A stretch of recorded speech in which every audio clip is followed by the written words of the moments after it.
orang yang meninggal dunia sesungguhnya itu adalah orang hidup tapi kelakuannya kayak orang mati. Al-mayyit mayyitul ahya.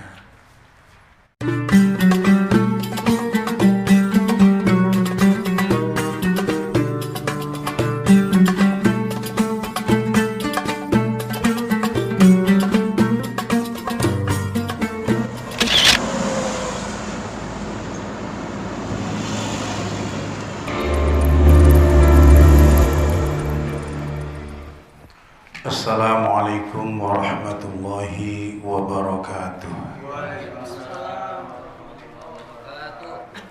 Alhamdulillah wassalatu wassalamu ala Rasulillah Sayyidina Muhammad ibn Abdillah, la hawla wa la quwwata illa billah.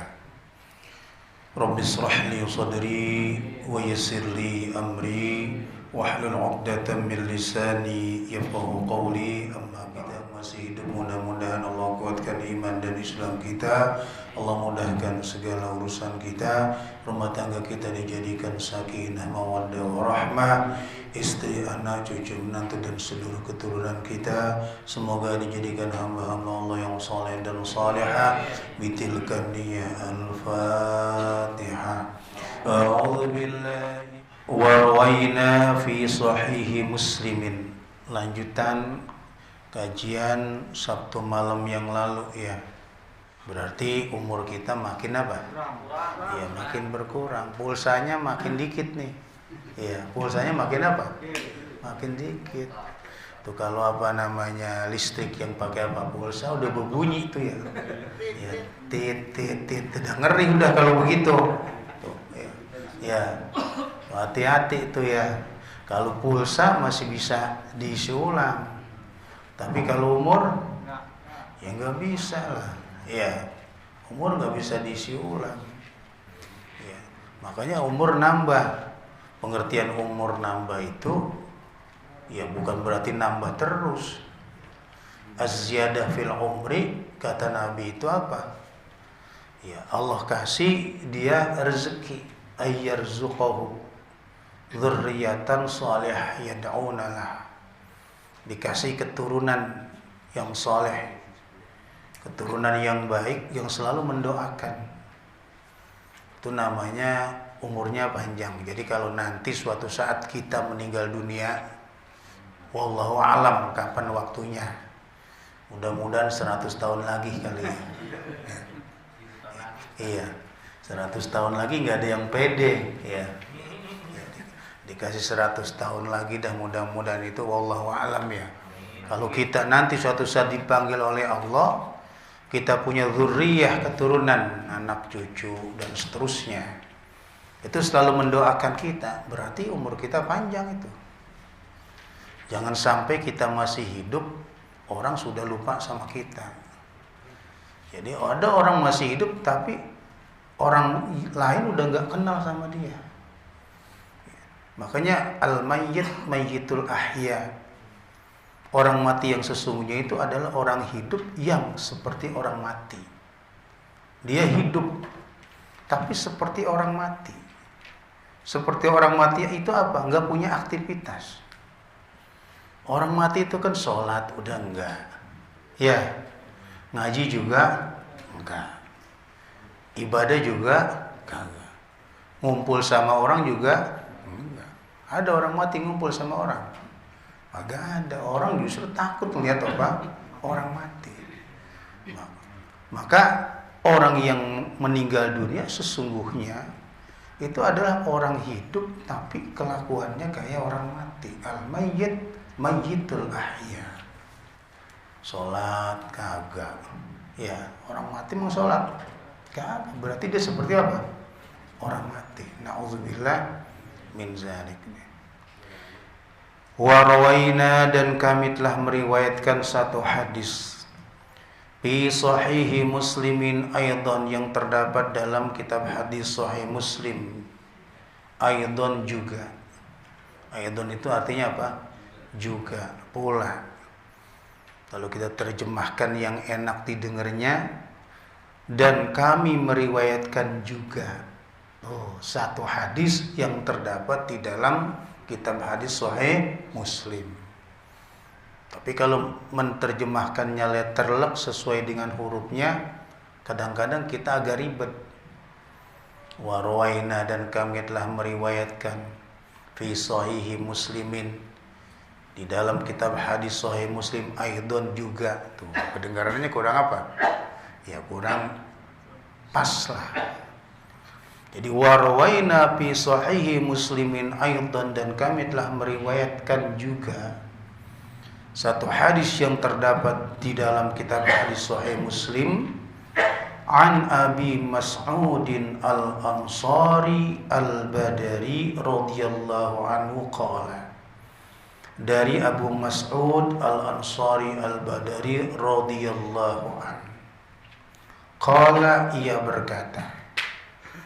Berkata itu maksudnya meriwayatkan hadis ini.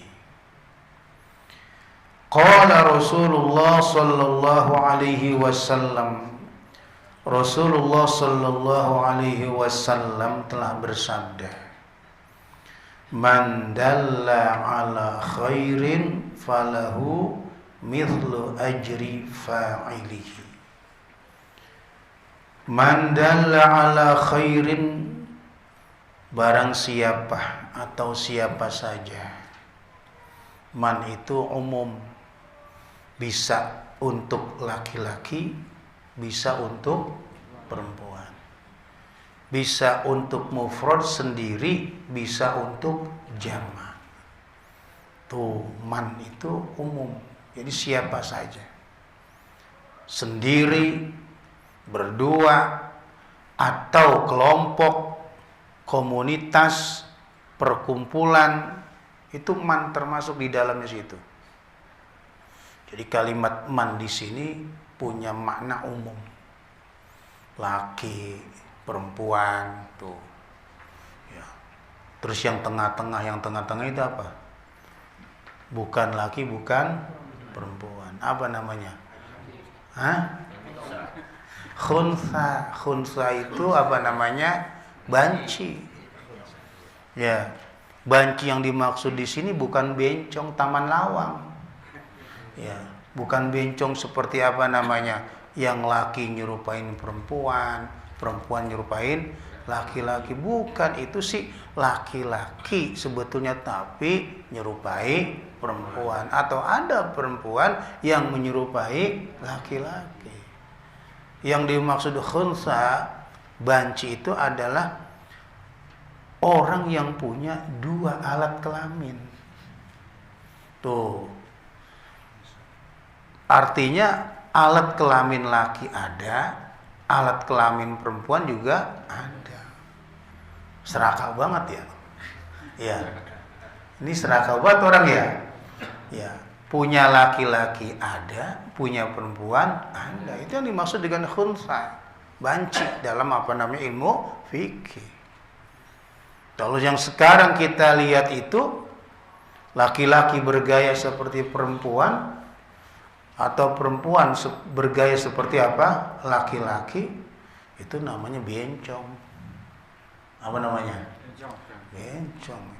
La'anallahu al-mutasyabbihina minar rijal wal mutasyabbihat minan nisa.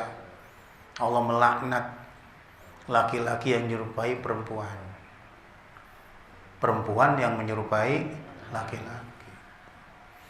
Jangan nyerupain perempuan. Kadang-kadang ntar dikit lagi 17 Agustusan tuh. Ya, Pak Warsono, Pak Haji Sitam pakai daster.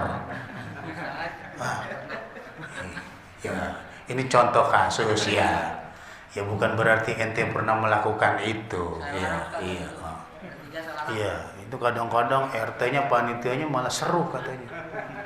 Ya, kadang-kadang perutnya diisi balon. Ya, belaga kayak orang apa? Orang hamil. Itu kalau ente punya jabatan jadi RT, jadi RW, LMK, ya ngerti nih agama, ya mestinya dilarang lah.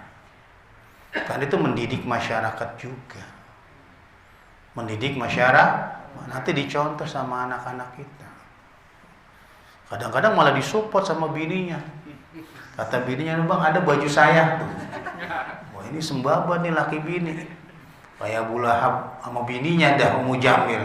Ya, yang begini-begini ini jangan diapa namanya. Iya, jangan dibudayakan. Masih banyak kreativitas lain yang lebih mendidik.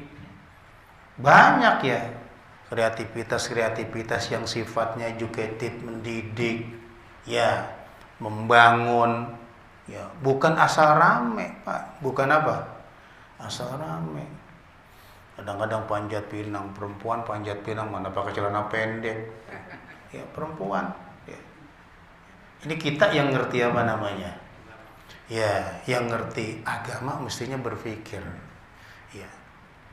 Banyak kreativitas lain yang jauh lebih apa? Mendidik, bukan asal rame. Makanya besok kalau saya lihat ada kegiatan 17-an tuh pakai daster, terus saya tegur itu, saya tegur RT-nya, kalau enggak saya tegur apa RW-nya, kalau enggak LMK-nya, tuh udah ditegur mau ngambek kayak mau kagak masa bodoh nanan, ya. Karena emang tugas kita, ya.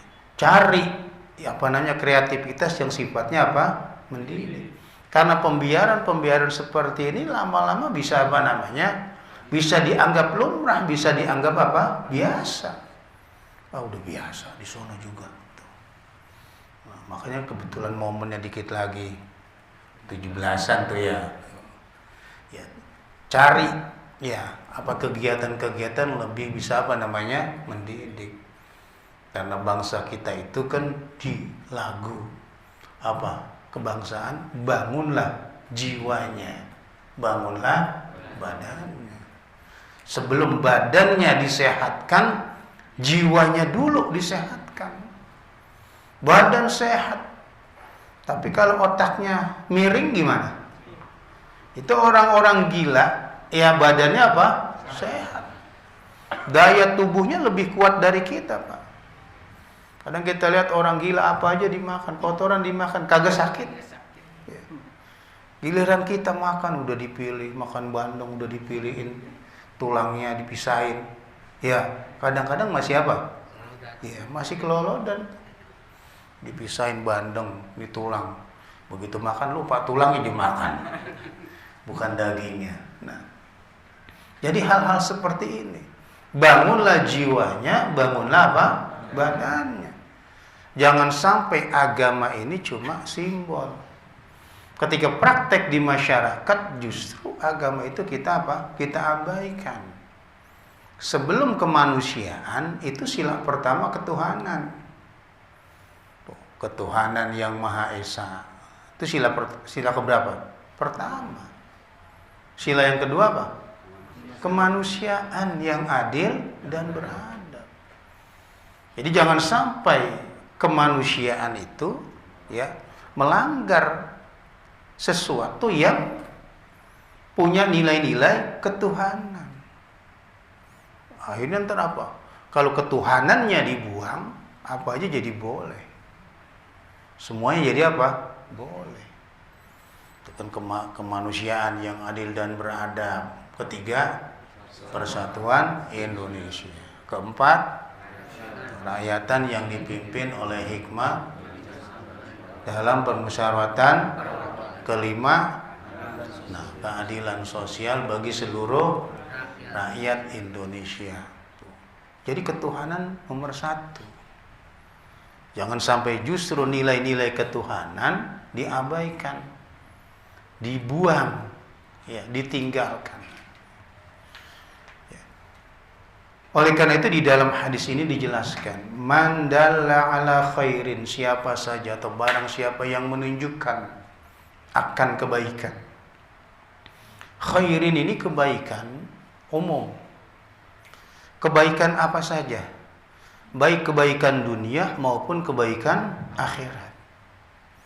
Siapa orang yang menunjukkan pada kebaikan, baik kebaikan dunia ataupun kebaikan akhirat, falahu, maka baginya. Bagi siapa? Bagi orang yang menunjukkan kebaikan. baginya mithlu ajri fa'ilihi, seperti pahala orang yang melakukannya, melakukan kebaikan itu. Jadi ada orang berbuat baik, dia berbuat baik karena kita yang menunjukkan, karena kita yang mengajak, maka kita yang menunjukkan itu dapat pahala juga seperti pahala orang yang melakukan kebaikan itu. Enak gak ini? Enak. Jadi kalau kita menunjukkan kebaikan dapat pahala, sama seperti apa? Pahala orang yang melakukan kebaikan itu. Apalagi kalau kitanya juga melakukan kebaikan itu. Kita nih ngunjukin orang tadinya nggak ngaji lagi nongkrong. Kita bilang, kamu nggak ngaji? Emang ada pengajian? Ada taklim, ada di mana? No, di anu. Gara-gara kita kasih tahu, akhirnya dia ikut taklim. Kita yang ngunjukin malah nggak apa namanya, nggak ngaji gitu ya. Masih dapat pahala kita. Pahala seperti pahala orang yang ngaji tadi. Tetapi di sini ada perbedaan pendapat ulama. Samanya di sini dalam pengertian apa? Ada yang mengatakan sama dapatnya tapi bobotnya beda. Kalau umpama nih yang melakukan itu dapat pahala 10 ton, yang ngunjukin dapat 10 juga. Mungkin bukan 10 ton. 10 kintal. Kalau kita tukang gabah. Ngitungan tukang apa namanya ini? Tukang gabah. Atau seandainya yang melakukan kebaikan itu dapat pahala 100 gram, ukuran 100 gram emas. Nah, yang ngunjukin dapat juga 100 gram, cuma barangkali 100 gram perak tuh, atau 100 gram perunggu. Itu satu pendapat. Tapi pendapat lain mengatakan sama. Bobotnya juga sama. Kenapa? Karena Allah itu punya kebebasan untuk memberi balasan kepada siapa saja yang Allah kehendaki. Jadi tidak ada yang bisa membatasi berapa Allah mau kasih nih ganjaran kepada seseorang, itu kan terserah Allah. Ada ulama yang berpendapat berarti sama. Timbangannya sama, bobotnya sama. Ada yang mengatakan sama dalam dalam bobotnya, tapi barangkali kualitasnya beda. Tetapi yang terpenting bagi kita, bagaimana kita nih kebaikan itu kita syiarkan dengan cara apa? Mengajak orang pada kebaikan. Jadi hidup itu jangan egois. Saya katakan jangan egois, jangan cuma mementingkan diri kita sendiri. Kalau Anda hidup mementingkan diri sendiri, sholat, puasa, taklim, sedekah, nggak peduli dengan lingkungan, ribet juga Pak. Kenapa? Kalau nanti di satu kampung, di satu tempat turun azab, kita orang-orang yang ngerti nggak pernah mengajak orang pada kebaikan, amar ma'ruf, nahi munkar, itu kena juga nanti. Wattaqu fitnatan la tusibannal ladzina zalamu minkum khassah. Jadi kalau Allah nurunkan azab, fitnah nih, itu enggak cuma terkena kepada pelaku-pelaku yang berbuat zalim. Orang-orang yang ada di situ bisa kena juga. Kenapa? Orang-orang itu kan punya tugas sebetulnya. Tugas mengajak pada kebaikan, tugas melarang pada kemungkaran. Enggak bisa kita berdalih, yang penting saya beribadah, orang lain masa bodoh. Kalau punya pemikiran seperti ini, Islam tidak akan syiar, Islam nggak akan berkembang. Justru syiarnya Islam, syiarnya agama, karena ada tanggung jawab setiap pemeluk Islam, setiap individu untuk mengajak orang lain, terutama keluarganya atau tetangganya, atau orang-orang dekat. Makanya kita tuh semangat dakwahnya harus ada, harus ada ajak. Jadi kalau nanti ada ya lomba-lomba yang sifatnya nih ya bertentangan dengan nilai-nilai agama yang kita yakini, ya itu harus kita tolak. Harus kita apa? Caranya bagaimana? Harus kita cegah. Mencegahnya bagaimana? Yaitu mencegahnya sesuai dengan kemampuan kita. Kalau Anda punya jabatan, cegah dengan jabatan Anda. Makanya jabatan ini penting. Jabatan penting. Falahu mislu ajri fa'ilihi, maka bagi orang yang menunjukkan pada kebaikan itu pahala seperti pahala orang yang melakukannya. Dapat pahala sama kita. Subhanallah ya.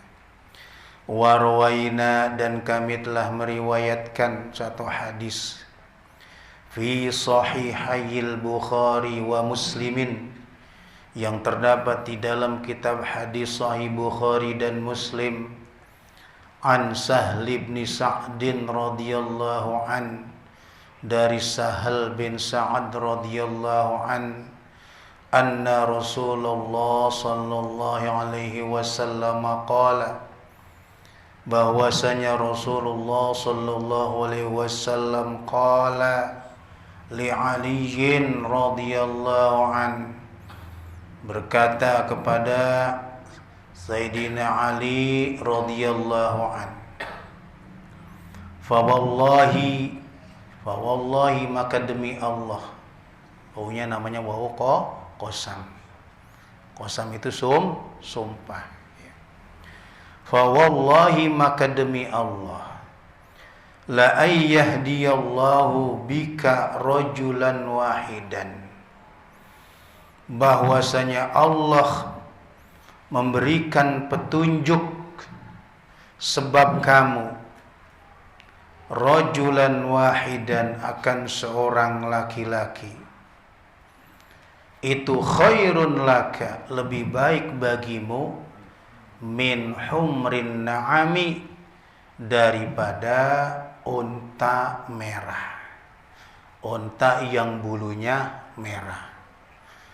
Unta yang bulunya merah itu ya, di masyarakat Arab pada waktu itu merupakan simbol kekayaan yang luar biasa, harta yang paling tinggi nilainya. Jadi kalau yang paling mahal, yang paling berharga ya, yang nilainya paling tinggi ya, di masyarakat Arab pada waktu itu adalah unta yang bulunya apa? Merah. Kalau kita dulu istilahnya ada kebo bule. Tahu kebo bule? Kebo tapi apa namanya? Iya, kulitnya apa? Bule. Bukan bule orang Jawa. Iya, itu namanya bule. Iya. Iya, bule orang Jawa kadang-kadang kita suka kejebak. Kalau yang nggak ngerti, siapa itu bule? Oh bule, ternyata begitu dideketin kok buluk. Tapi manggilnya apa namanya? Bule, kok jadi apa namanya? Buluk tuh. Ya. Jadi ada apa namanya standar kekayaan yang paling tinggi. Kalau ibarat sekarang itu kita nih katakan ada mobil mewah ya. Mobil yang paling mewah mobil apa tuh sekarang kira-kira? Ya bapak-bapak tuh yang tahu tuh. Ustaz Masani dia yang kenal barang-barang mewah dia. Kenal doang barang mewah. Ya, apa namanya? Katakan mobil apa tuh yang paling mahal tuh ya? Hah? Oh, Samberbini. Iya, mobil Samberbini disamber apa namanya? Lamborghini apa Samberbini? Oh iya, tuh. Jadi kan di antara sekian banyak tuh ya. Ya, mobil-mobil itu yang paling mahal itu. Jadi kalau orang udah memiliki itu merasa apa namanya, merasa hebat dunianya udah. Ya. Di kalangan masyarakat Arab ukuran apa namanya, dunia yang paling tinggi waktu itu adalah onta, tapi onta yang bulunya apa? Merah. Nah, kata Nabi kepada Sayyidina Ali karramallahu wajhah, kalau engkau bisa memberikan ya petunjuk. Petunjuk artinya mengajak pada kebaikan satu orang laki-laki saja. Itu nilainya lebih hebat daripada kekayaan yang paling Yang paling tinggi nilainya.